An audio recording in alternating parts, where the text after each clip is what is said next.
Good morning, students. Next point is writing a chemical equation. Writing a chemical equation. एखादं chemical equation आपण कसं लिहू शकतो किंवा कसं लिहिता येतं या टॉपिकबद्दल आज आपण माहिती पाहणार आहोत, इव्हन चर्चा करणार आहोत. कसं लिहितात मग केमिकल इक्वेशन? तर केमिकल इक्वेशन लिहिण्यासाठी रिॲक्टंटची गरज असते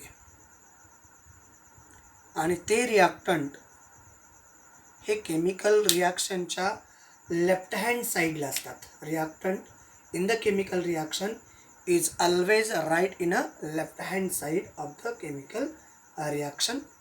त्याचबरोबर या रिॲक्शनमध्ये जो काही नवीन सबस्टन्स तयार होतो त्याला प्रोडक्ट असं म्हणतात आणि प्रोडक्ट हा त्या केमिकल रिॲक्शनमध्ये नेहमी राईट हँड साईडला रिप्रेझेंट केला जातो. फॉर एक्झाम्पल, ए आणि बी हे दोन रिॲक्टंट आहेत आणि त्याच्यानंतर तयार झाला सी आणि डी हे दोन प्रॉडक्ट आहेत. तर ही एक केमिकल रिॲक्शन आहे. तसं आपण टेक्स्टबुकमधले सगळे point clear cut even detail पाहणार आहोत. तरीसुद्धा एक जनरल इंट्रोडक्शन या बाबतीत आपण पाहणार आहोत. ए आणि बी हे दोन रिॲक्टंट आहेत. या दोघांची रिॲक्शन झाल्यानंतर सी आणि डी जे मिळालेले आहेत त्यांना आपण प्रॉडक्ट असं म्हणतो. तर या दोघांना म्हणायचं रिॲक्टंट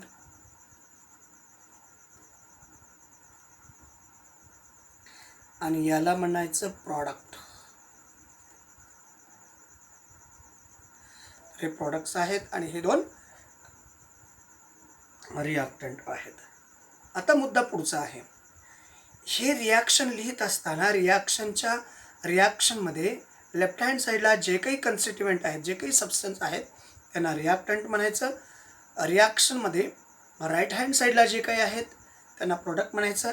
आणि दोघांच्या मध्ये जो ॲरो आहे जो रिप्रेझेंट करतो डायरेक्शन ऑफ रिॲक्शन, जो काय करतो रिप्रेझेंट करतो direction of reaction from reactant to forward. म्हणजे हा जो ॲरो आहे हा ॲरो आपल्याला असं सांगतो की रिॲक्शन ए बीकडून सी डीकडं प्रोग्रेसमध्ये चाललेली आहे किंवा याकडून याकडं होत आहे. त्याचबरोबर जेव्हा एखाद्या केमिकल रिॲक्शनमध्ये दोन किंवा दोनपेक्षा जास्त प्रोडक्ट असतील किंवा दोन किंवा दोनपेक्षा जास्त रिॲक्टंट असतील तर त्या रिॲक्टंट्सला किंवा प्रोडक्ट्सला सेपरेट लिहिण्यासाठी, सेपरेट मांडण्यासाठी, सेपरेट रिप्रेझेंट करण्यासाठी दोघांमध्ये प्लस साईन रिप्रेझेंट केलं जात असतं. फॉर एक्झाम्पल, ए प्लस बी याचा अर्थ असा आहे ए नावाचा एक प्रॉडक्ट आहे आणि ए नावाचा एक रिॲक्टंट आहे आणि बी नावाचा दुसरा रिॲक्टंट आहे. या दोघांची रिॲक्शन झाली त्यावेळेस तयार झालेला सी आणि डी, सी हा एक प्रॉडक्ट आणि डी हा दुसरा प्रॉडक्ट आहे असं आपण या केमिकल रिॲक्शनमधून सांगू शकतो. त्याचबरोबर या केमिकल रिॲक्शनमध्ये जे रिॲक्टंट किंवा जे प्रॉडक्ट आहेत हे रिॲक्टंट किंवा प्रॉडक्ट या रिॲक्शनमध्ये इन्व्हॉल्व होण्या अगोदर किंवा प्रॉडक्ट तयार झाल्यानंतर त्यांच्या स्टेट कशा आहेत. समजा एखादा रिॲक्टंट सॉलिड स्टेटमध्ये असेल तर त्या ठिकाणी एस असं ब्रॅकेटमध्ये लिहिलं जातं. एखादा रिॲक्टंट लिक्विड स्टेटमध्ये असेल तर त्यासाठी यल असं त्या ब्रॅकेटमध्ये लिहिलं जातं. एखादा रिॲक्टंट गॅसियस स्टेटमध्ये असेल तर तो जी या स्वरूपात रिप्रेझेंट केला जातो. इव्हन एखादी रिॲक्शनमध्ये असणारा रिॲक्टंट ॲक्वियस फॉर्ममध्ये, ॲक्वियस म्हणजे वॉटरमध्ये डिझॉल्व झालं असेल तर त्याला एक्यू असं रिप्रेझेंट केलं जात असतं. क्लिअर? यस म्हणजे सॉलिड. समजा आता वरची जी रिॲक्शन दिलेली आहे तसं आपण टेक्स्टबुकमधलं एक्झाम्पल आपण पाहणारच आहोत. समजा ए हा नावाचा रिॲक्टंट आहे, तो जर सॉलिड असेल तर त्याला असं एस नावाने रिप्रेझेंट केलं जातं. बी समजा लिक्विड स्टेटमध्ये असेल तर त्याला एल अशा प्रकारे रिप्रेझेंट केलं जातं. सी जर समजा गॅसियस स्टेटमध्ये असेल तर सी हा गॅसियस स्टेटमध्ये असा रिप्रेझेंट केला जातो. आणि डी जो आहे, जो प्रोडक्ट आहे तो जर एखाद्या वेळेस ॲक्युअस फॉर्ममध्ये असेल तर तो ॲक्युअस फॉर्ममध्ये अशा प्रकारे रिप्रेझेंट केला जात असतो. तर ही एक केमिकल रिॲक्शन आहे. या केमिकल रिॲक्शनमध्ये रिॲक्टंट आणि प्रॉडक्ट सॉलिड कसा असल्यानंतर काय रिप्रेझेंट केला जातो, लिक्विड असेल तर कसा रिप्रेझेंट केला जातो, गॅसेस असेल तर कसा रिप्रेझेंट केला जातो, इवन ॲक्युअस असेल तर कसा रिप्रेझेंट केला जातो, याच्याबद्दल मी आपल्याला सांगितलेलं आहे. समजा एखाद्या केमिकल रिॲक्शनमध्ये रिॲक्शन झाल्यानंतर जर तो रिॲक्शन झाल्यानंतर जो काही प्रॉडक्ट आहे तो प्रॉडक्ट जर गॅसियस स्टेटमध्ये असेल तर त्याला अपवर्ड ॲरोने रिप्रेझेंट केलं जातं. याचा अर्थ असा आहे तो गॅसियस स्टेटमध्ये बाहेर निघून जाणार आहे असा त्याचा अर्थ होतो.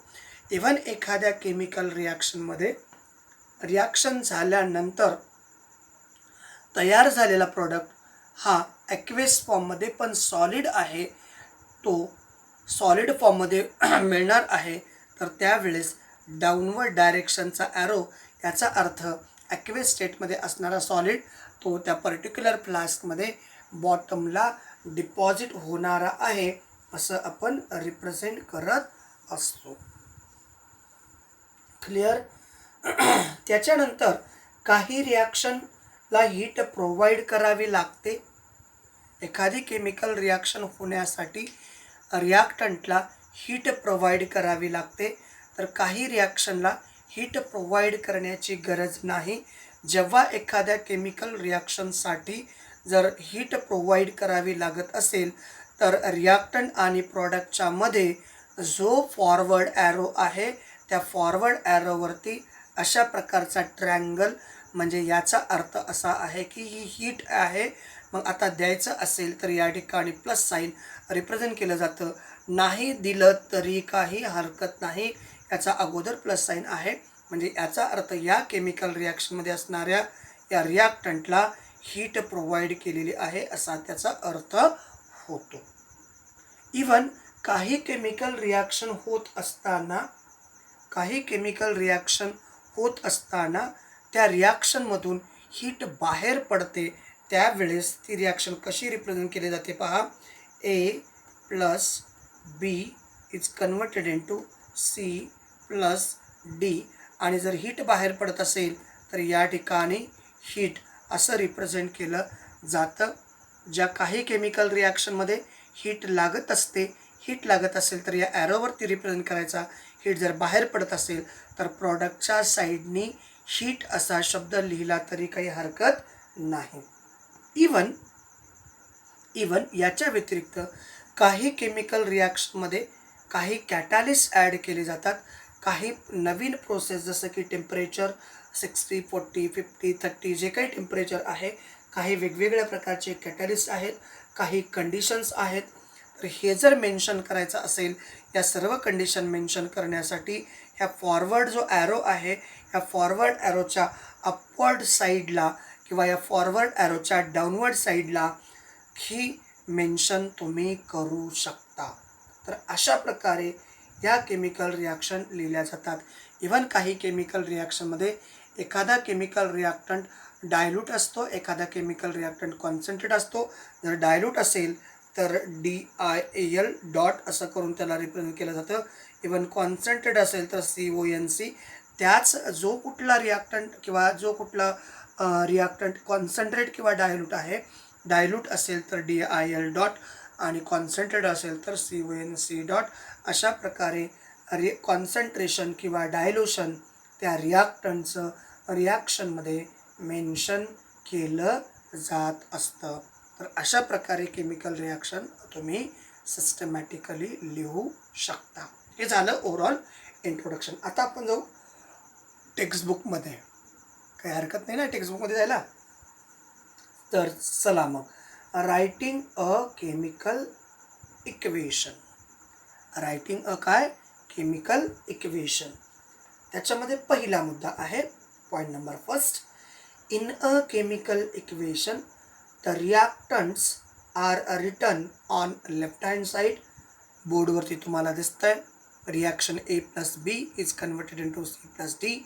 ॲरोपासून लेफ्ट हँड साईडला A+B काय लिहिलेले आहेत, रिॲक्टंट्स आहेत, तर राईट हँड साईडला C+D काय आहेत, प्रॉडक्ट्स आहेत.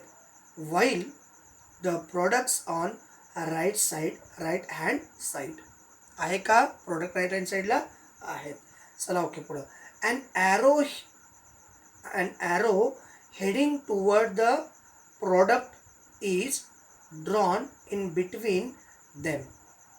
आणि प्रोडक्ट आणि रिॲक्टंटच्या मध्ये आपण काय केलं आहे, ॲरो ड्रॉ केलेला आहे. कुठल्या डायरेक्शनने रिप्रेझेंट करतो आहे ॲरो, प्रोडक्टच्या डायरेक्शनने. And this arrow indicate the direction of reaction. हा ॲरो काय रिप्रेझेंट करतो, या डायरेक्शननी रिॲक्शन होणारी आहे, म्हणजेच रिॲक्टंटचं कन्व्हर्शन प्रोडक्टमध्ये होणार आहे असं तो ॲरो रिप्रेझेंट करत असतो. Point number second. If the reactant or product are 2 or more, जेव्हा एखाद्या केमिकल रिॲक्शनमध्ये रिॲक्टंट किंवा प्रोडक्ट 2 किंवा 2 पेक्षा जास्त असतील, they are link with a plus sign. तर बघा A+B लिहिलंय, दोघांना सेपरेट करण्यासाठी plus sign, in between them दोघांच्या मध्ये आहे. फॉर एक्झाम्पल इक्वेशन तुमच्याकडं सेकंड इक्वेशन लिहिलेलं आहे. इक्वेशन कोणतं सेकंड इक्वेशन काय आहे, for example equation second is a plus sign is drawn in between reactants like copper sulphate and zinc. Similarly the plus sign drawn in between product zinc sulphate and copper. मग ती reaction आपण पण लिहूयात, copper sulphate and zinc, CuSO4 plus zinc is converted into ZnSO4 plus copper. Clear. 2 reactant आहेत, 2 रिॲक्टंटला separate even 2 प्रोडक्टला सेपरेट लिहिण्यासाठी प्लस साईन या ठिकाणी यूज केलेला आहे. Point number third. 2 point clear झाले, 2 पॉईंट क्लिअर झाले का. आता point number third.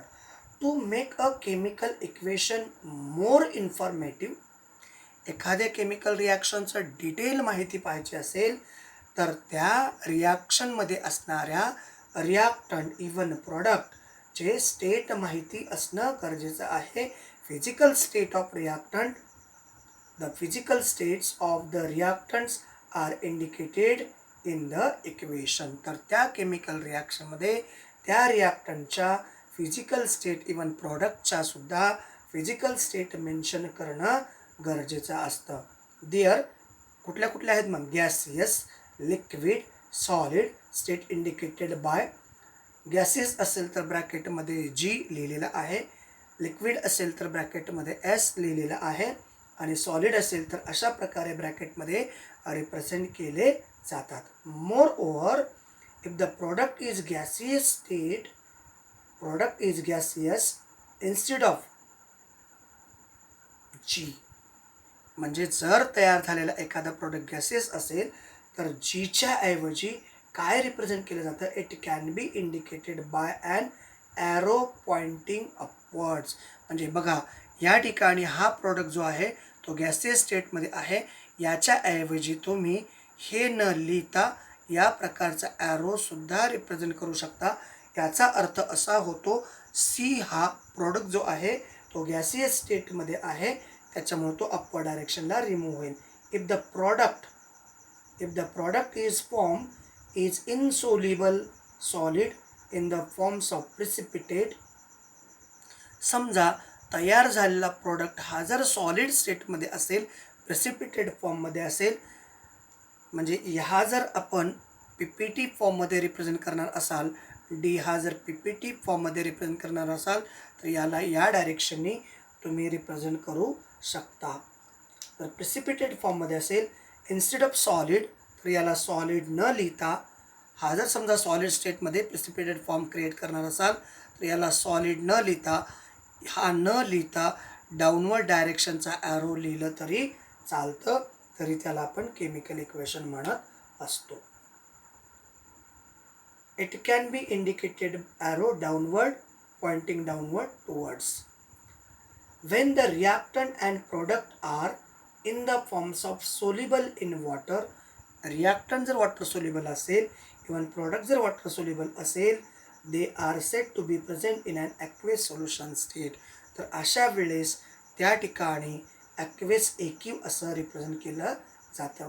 This state is indicated by putting a letter aq in bracket. या ठिकाणी आपण एक्यू लिहिलेलं आहे आणि आफ्टर देअर फॉर्म्युला, या फॉर्म्युला नंतर अशा प्रकारे रिप्रेझेंट केलं जातं. इक्वेशन 2 तुमच्याकडं दिलेला आहे. कॉपर सल्फेट हा ॲक्वेस फॉर्ममध्ये आहे. इथं लिहितो आपण ॲक्वेस फॉर्ममध्ये. हा आहे सॉलिड फॉर्ममध्ये. त्याचबरोबर झिंक सल्फेट हा सुद्धा ॲक्वेस फॉर्ममध्ये आणि हा आहे सॉलिड फॉर्ममध्ये. तर आता या ठिकाणी ॲक्वेस तुम्हाला मेन्शन करता येऊ शकतं. कॉपर सल्फेट हा वॉटर फॉर्ममध्ये ॲक्वेस सोल्युशन आहे. Aqueous solution of copper sulphate आहे. त्याच्यामुळं आपण त्याला असं रिप्रेझेंट करू शकतो. त्याच्यानंतरचा जो मुद्दा आहे point number 4, when heat is to be given from outside to bring about a reaction. म्हणजे बाहेरून जर तुम्ही त्याला हीट प्रोव्हाइड करत असाल, it indicated by a sign triangle. या ठिकाणी आपण ट्रायंगल साइन रिप्रेझेंट केला आहे. कुठं पाहिजे तो? Return about the arrow. कुठं आहे तो ट्रायंगल? कुठं लिहिला आहे आपण? रिॲक्टंट आणि प्रोडक्टच्या मध्ये जो ॲरो आहे त्या ॲरोच्या वरती ट्रायंगल दिलेला आहे. तो ट्रायंगल काय रिप्रेझेंट करतो की या रिॲक्टंटला हीट दिली जाणार आहे. That indicates the direction of reaction. म्हणजे या रिॲक्टंटला हीट दिल्यानंतर रिॲक्टंटचं कन्व्हर्शन प्रोडक्टमध्ये होणार आहे. The reaction in slack lime म्हणजेच calcium carbonate is form on powder आहे. कॅल्शियम लाईमस्टोनची पावडर आहे. त्याला लाईमस्टोनच्या पावडरला हीट केल्यानंतर the reaction in which the slack lime is form on heating limestone. Slack lime म्हणजे काय? Calcium oxide. कॅल्शियम ऑक्साईड कधी मिळतो? कॅल्शियम म्हणजे लाईमस्टोनला हीट केल्यानंतर. लाईमस्टोन कुठल्या स्टेटमध्ये आहे? सॉलिड फॉर्ममध्ये.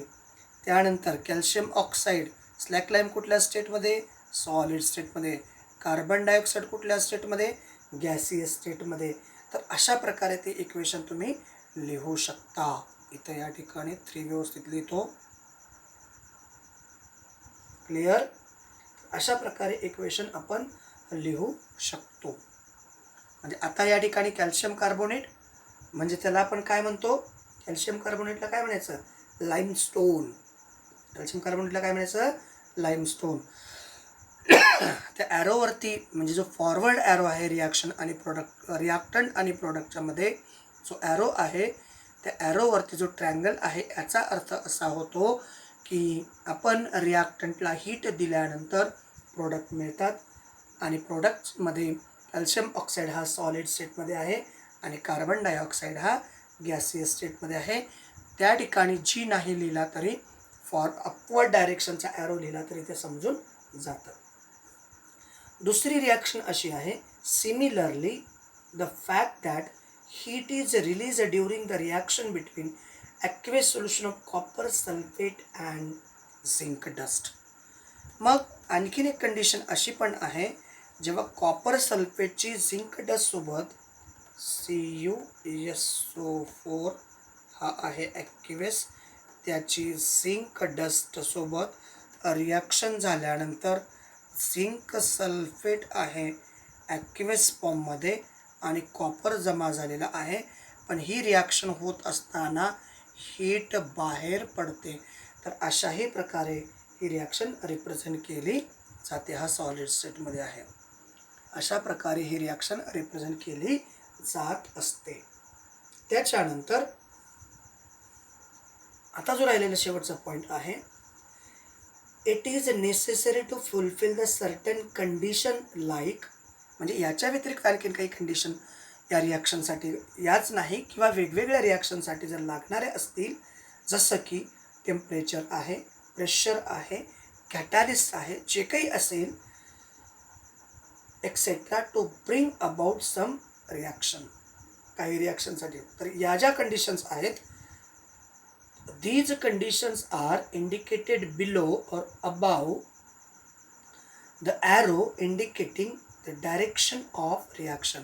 हा जो ॲरो आहे, या ॲरोच्या अपवर्ड किंवा डाऊनवर्ड डायरेक्शनला या सर्व कंडिशन तुम्ही मांडू शकता. For example, the reaction of vegetable oil take place at a temperature of 60 degree. Vegetable oil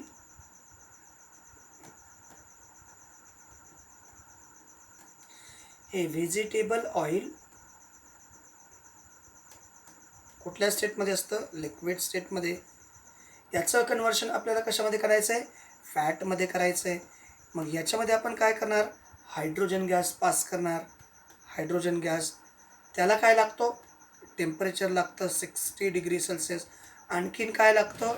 nickel लागतो. निकेल कोण आहे? कॅटॅलिस्ट. आणि त्यापासून काय तयार होतं? घी तयार होतं, वनस्पती घी. वनस्पती घी.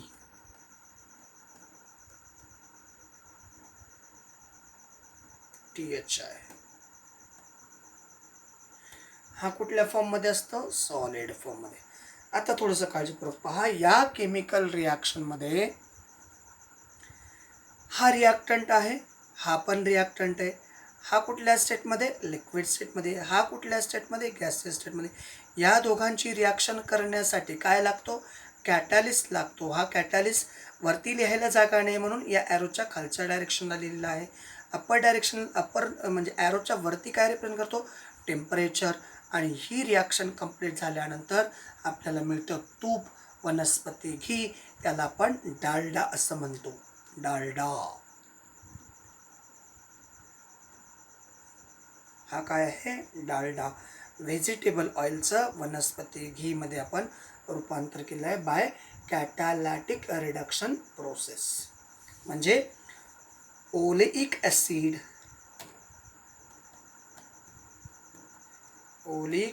त्याला आपण ऑइल म्हणतो. आणि त्याचं स्टेरिक ॲसिड, याला फॅट म्हणतो. फॅट म्हणजे डालडा, वनस्पती घी, ओलिक ॲसिड हे ऑइलच आहे.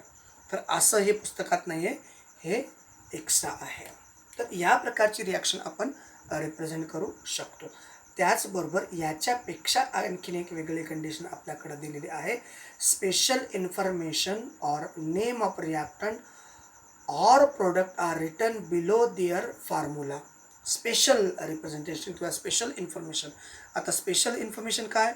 की जो एखादा केमिकल रिॲक्शनमध्ये असणारा रिॲक्टंट डायल्यूट आहे किंवा कॉन्सन्ट्रेट आहे, तर ते लिहिण्यासाठी काय केलं जातं? मी तुम्हाला सांगितलेलं आहे.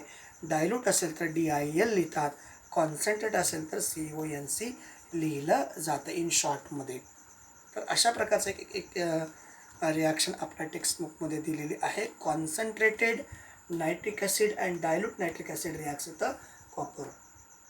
Copper on reaction with a concentrated nitric acid gives a reddish color poisonous nitrogen dioxide gas NO2. हा गॅस लिबरेट होत असतो. आता मग त्या रिॲक्शन काय आहेत? त्या रिॲक्शन या ठिकाणी मी लिहितो. कॉपर सॉलिड, कॉपर आहे सॉलिड, त्याच्यासोबत नायट्रिक ॲसिडची रिॲक्शन आहे. नायट्रिक ॲसिड हा कसा आहे? Concentrated. That is special representation आहे. ॲक्वेस आणि कॉन्सन्ट्रेटेड नायट्रिक ॲसिड आहे. ॲक्वेस फॉर्ममध्ये असणारा कॉन्सन्ट्रेटेड नायट्रिक ॲसिड आहे. त्यापासून तयार होतो कॉपर नायट्रेट. कॉपर नायट्रेट हा सुद्धा ॲक्वेस फॉर्ममध्ये आहे. त्याचबरोबर नायट्रोजन डायऑक्साईड, कसला कलर आहे? नायट्रोजन डायऑक्साईडचा रॅडिश कलर. आणि कसा गॅस आहे? पॉयझनस गॅस आहे. नायट्रोजन डायऑक्साईड कसा आहे? Reddish colour, poisonous, reddish coloured, poisonous.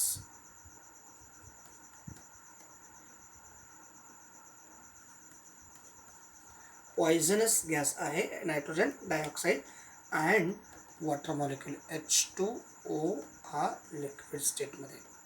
ही एक रिॲक्शन आहे कॉन्सन्ट्रेटेड नायट्रिक ॲसिडची. ही स्पेशल कंडिशन आहे, एक विशिष्ट कंडिशन आहे. त्याचबरोबर डायल्यूट नायट्रिक ॲसिडसोबत रिॲक्शन झाल्यानंतर नायट्रिक ऑक्साईड तयार होतो. कॉपर आहे सॉलिड स्टेटमध्ये, त्याची रिॲक्शन आहे नायट्रिक ॲसिड HNO3, याला म्हणायचं डायल्यूट. इन शॉर्टमध्ये त्याला लिहिलं तर काही हरकत नाही, ॲक्वेस फॉर्म. आणि त्यापासून तयार होतो कॉपर नायट्रेट, त्यापासून तयार होतो कॉपर नायट्रेट. नायट्रस ऑक्साईड किंवा nitric oxide twice of NO+. हा कुठल्या स्टेटमध्ये? गॅसियस स्टेटमध्ये आहे. हा कुठल्या स्टेटमध्ये आहे? ॲक्वेस गॅसियस स्टेटमध्ये. अँड वॉटर मॉलिक्यूल हे लिक्विड स्टेटमध्ये आहे. तर या प्रकारच्या रिॲक्शन हे स्पेशल इंडिकेशन आहे. डायल्यूट किंवा कॉन्सन्ट्रेटेड हे स्पेशल इंडिकेशन आहे. तर या सर्व पॉईंट्समध्ये केमिकल रिॲक्शन अशा प्रकारे इन्व्हॉल्व केली जाते. क्लिअर? सगळे पॉईंट पुन्हा एक वेळेस रिवाईज करतो. रिॲक्शन लिहित असताना रिॲक्टंट आणि प्रॉडक्ट, लेफ्ट हँड साईडला रिॲक्टंट तर राईट हँड साईडला प्रोडक्ट असला पाहिजे. रिॲक्टंट आणि प्रोडक्टच्या मध्ये फॉरवर्ड ॲरो असला पाहिजे, म्हणजे तो रिॲक्टंटकडून प्रोडक्टकडे जात आहे असं रिप्रेझेंट करण्यात येतो. त्याच्यानंतर 2 किंवा 2पेक्षा जास्त रिॲक्टंट असतील तर ते सेपरेट लिहिण्यासाठी प्लस साईन रिॲक्टंटमध्ये 2 रिॲक्टंटमध्ये प्लस साईन किंवा 2 प्रोडक्टमध्ये प्लस साईन रिप्रेझेंट केलं जात असतं. समजा एखाद्या केमिकल रिॲक्शनमध्ये रिॲक्टंट सॉलिड स्टेटमध्ये असेल तर रिॲक्टंट नंतर S लिहिला गेला पाहिजे. रिॲक्टंट लिक्विड स्टेटमध्ये असेल तर रिॲक्टंट नंतर L लिहिला पाहिजे. रिॲक्टंट जर गॅसियस स्टेटमध्ये असेल तर रिॲक्टंट G लिहिला पाहिजे. इवन रिॲक्टंट जर वॉटरमध्ये डिझॉल्व फॉर्ममध्ये असेल, सोल्युशन फॉर्ममध्ये असेल तर रिॲक्टंट नंतर इवन प्रोडक्ट नंतर ॲक्वेस फॉर्ममध्ये लिहिला गेला असला पाहिजे.